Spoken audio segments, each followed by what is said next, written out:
Hello everyone and welcome to my channel. My name is Crown and today we are going to have some more stories that I hope that you will enjoy. But before we start, it would be so much appreciated if you would subscribe to the channel, like the video if you enjoyed it, and maybe leave a comment down below. These simple clicks would mean a lot to the future of this channel and really reward the effort that I put in every day. And now, without further ado, let's go! First story. My dad's story: vengeance from his military days. When my dad was still in the military, he was in charge of a group of soldiers. One of them was a female who he said probably had mental issues. He has no idea how she even got in, but she did. This female soldier befriended another soldier.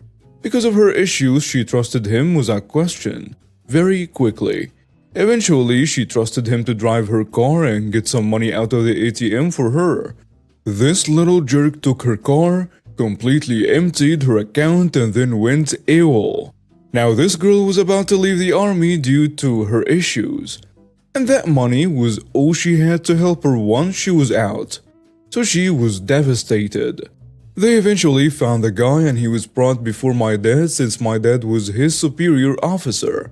Now, I am not entirely sure why, but they wouldn't just straight up arrest him and send him to fill sandbag in the Texas heat at the base jail. My dad said something about the legal process takes a while for a Chapter 10 or something like that. In other words, the civilian police could not arrest him since he was under military jurisdiction, and the military could not do anything because it was being investigated or processed. So anyway, my dad couldn't find a way to send him to jail, and this guy is all cocky like, "I don't regret it one bit. She's just stupid for letting me have access. Not my fault she's stupid," and so on. That was the attitude. My dad was looking for any way to punish this guy until he found out the most borderline illegal thing he could do. He ended up going to the guy, still sitting there with a smirk on his face, and my dad said, "Well, since you don't show any remorse and I can't send you to fill up sandbags, here's what you're gonna do. I got a job for you. Your job is to sit in this tiny room and make sure the paint does not peel." No one could talk to him, and he would leave to eat. He ate in an isolated room facing the corner, and to go to the bathroom. That was it. Also, my dad was only required to give him 4 hours of sleep, so he could leave the room at midnight, and at 4 in the morning he was woken up to make sure that the paint did not peel. My dad even decided to have some fun with him. One day he went in and said, "I feel like being nice today. I'm gonna let you read today's paper." The guy was overjoyed at the prospect of getting to read a newspaper. All he had done was stare at a wall and didn't even know what was going on in the outside world. Right as he started to read, my dad took it away immediately and said, "Actually, never mind. You're stupid. Can't believe you trusted me." Then he left again. After a few days, the guy couldn't take it. He called his attorney and begged for him to find a way to send him to the base's jail so he could fill sandbags instead of staring at a wall, making sure the paint doesn't peel. But the attorney couldn't find a way to make it happen. Eventually, they were able to discharge him from the army. My dad's second in command had to escort him to the front gate to officially release him. And what the jerk didn't know was the civilian police were finally able to get a warrant for his arrest for stealing that poor girl's money. So the whole drive, this cocky guy is like, "Yep, soon I'll be out, and I can tell you how I feel about you, yada yada yada." And the second in command is like, "Yep, you can say whatever you want." When they got to the gate, they released him, and the second in command was like, "Well, you're out of the army now. You can say whatever you want." The jerk opens his mouth to speak, but the second command goes, "Wait, just one more thing. Gentlemen, this is the man." And the 2 civilian cops who had been waiting out front immediately put him in cuffs.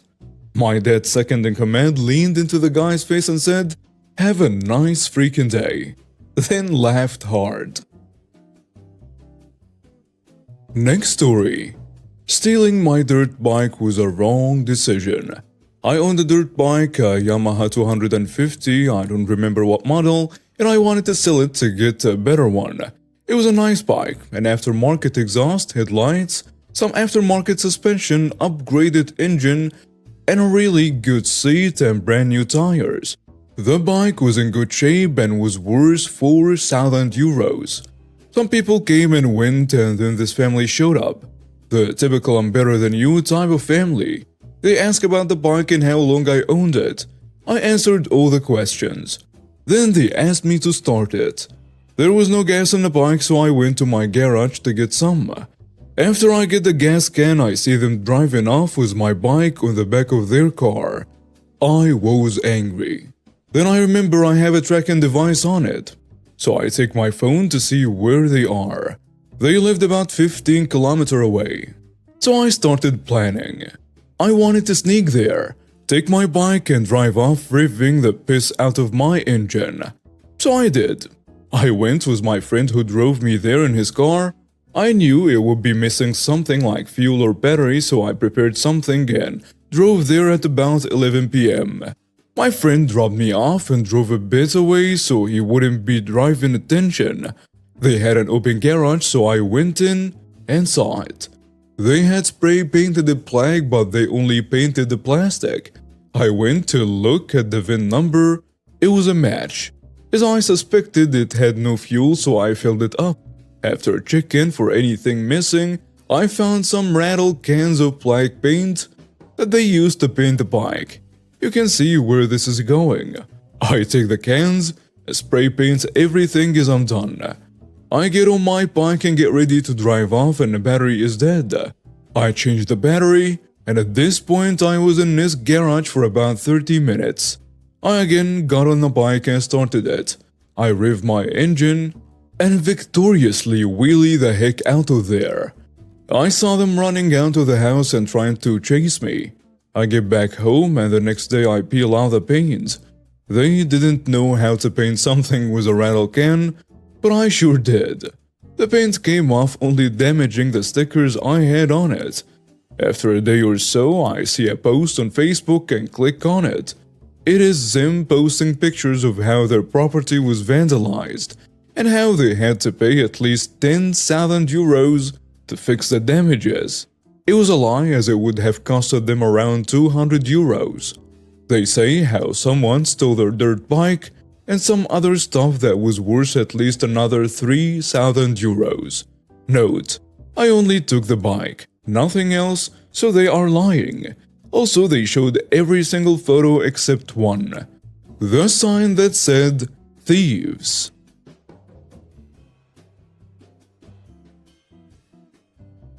This story begins almost a year ago. I received a call from an unknown number on my cell phone. It was an automated message to call 888 number in regards to serving me papers. I knew right away this may have been a collection agency. Googled the number and confirmed it. Now I have to disclose I did have identity theft almost 20 years ago. To this day, I occasionally get calls from collection agencies trying to collect on some debt from 20 plus years ago that was cleared. Now most of the time when I get these calls I ask for their address to send in a dispute letter including the accompanying data for proof that I had identity theft. Granted, they should not be calling me, but they apologize and I don't get another call. Plus they usually mail me back and say they closed the account. Well, I went to call this person and I got to say the call was interesting. This woman answered and I gave her my information. She started rattling off a debt that was back in 1995. I let her finish and I told her that I had no knowledge and there was identity theft. And as soon as I said that, she freaked out. She kept saying she knew the debt was mine and I'm going to pay. I kept telling her that I wanted to mail a letter, but she flat out refused. When I told her I knew my rights, she said that I had the right to pay the debt. She then said that she's going to put a lien on my huge pretty house. Her words, and she was describing the house to the letter.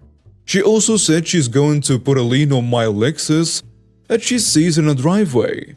And she said that my gate in the front won't stop the repossession. She then hung up. Now I know better. All she did was get my information from public records and then saw my house on Google Street View. My guess is that she tried to push this intimidation on other people that know better. So far, it's appeared to be a very disreputable company.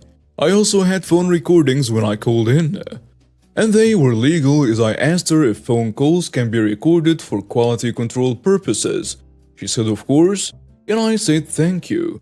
I'll take that as my consent. I would have just let this go and just say this lady was crazy. But I kept getting the automated phone calls in. I couldn't block them as they were unknown. I googled the company and I thought they were in Ohio. A couple of flags that led me to believe this was that person who owned this company in Ohio was being indicted with charges who was an attorney. I placed a complaint with the Ohio Attorney General and they couldn't find any information on what I was submitting. They did call the phone number I gave them and the Attorney General told me they would stop from calling me. But that is all the Attorney General could do. I also complained to the Federal Consumer Finance Bureau, who is supposed to be looking into these issues, but they blew me off. Well, 3 months later I called this number. I had an idea of maybe pressing buttons when I called in to see if I could get more information about this company through the IVR. Well, that paid off. As soon as I pressed 0, I got a different company name. I googled that company and got tons of complaints. And this led me to the company existing in New York. I complained to the Attorney General of New York with all of my information. I did quite a bit of research over the next couple of weeks and found out a whole bunch of information such as the owner. Found out that the address where the company no longer received mail was at the owner's address, their Facebook account, and so on. I then got another one of those unknown phone calls, but this time, it's a different company. I'm sure you get what I'm getting at. The company just keeps changing the name, but the parent company still calls. I finally had enough of this. I got a private investigator involved, and they were quite satisfied with all the information I got so far, so I let him do his business. Well, he calls me back saying that this company isn't even registered and it's run by this one lady. I find out the rude lady whom I'm talking to is a supposed owner, but not running a legitimate business. I got a process server to file a claim in New York. Granted, I think I could have done it where I was at, but I was heading up to that area in New York anyway, as I had some family reasonably close. Problem was, she was not able to be served. The house which she owned, she was not able to be served at. Either she was not there or was staying somewhere else.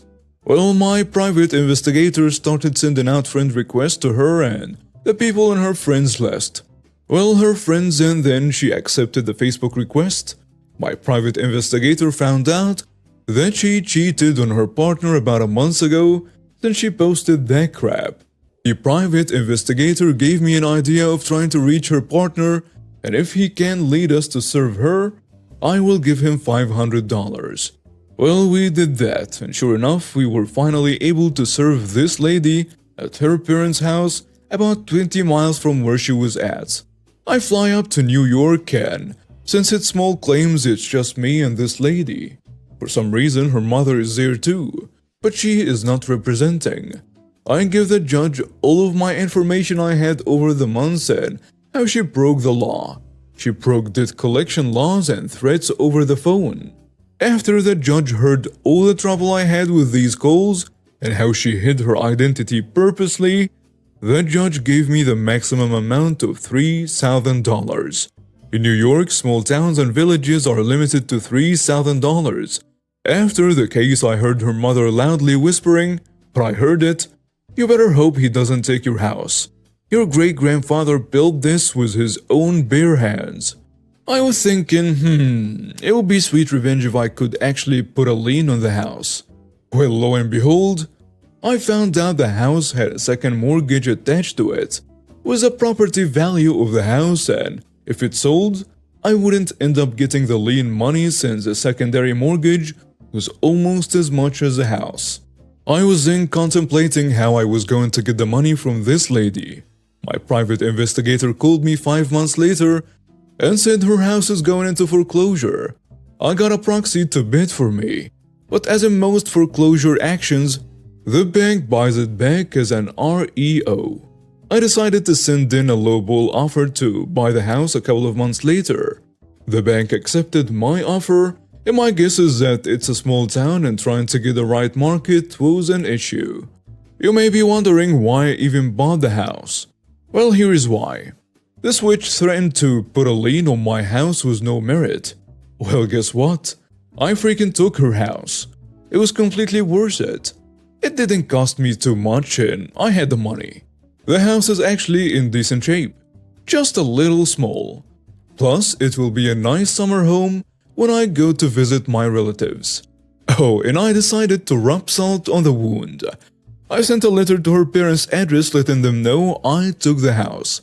I told them that if her daughter wouldn't be in the business of scamming people, I also go to find out that the Attorney General of New York is now investigating this lady. I hope they throw the book at her. Not going to mention the collection agency, but if you stopped getting phone calls from them, you're welcome. And now we have reached the end of today's stories. Thank you for watching and see you next time.